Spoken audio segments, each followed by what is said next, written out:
Nongmagi Oiba Cervical Cancer Awareness Program ama Manipur College Singjamei Hospital Based Cancer Registry HBCR and Population Based Cancer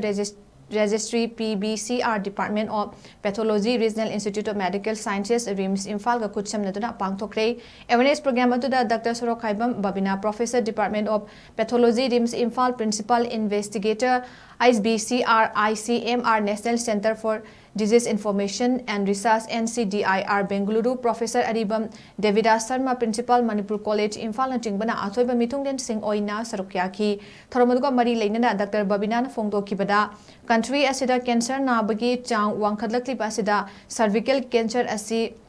ngakthok hoba yai cancer makhal asi ngakthok nabagi pambaidi chang naina screening tawba HPV vaccination tawba loinana community awareness pangthokpana oi haiba wafam sing thamki Professor in Department of Pathology RIMS Examini aduga principal investigator in our hospital based cancer registry and population cancer registry in program se January se maruina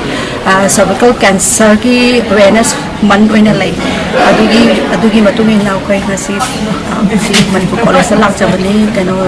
cervical cancer se yam common way hai tare Manipur dati compared to the developed countries that the hundred of the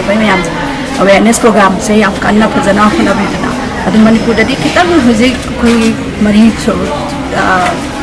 common way na lady hai tare aduna awareness sama program mo na koi da si cervical cancer se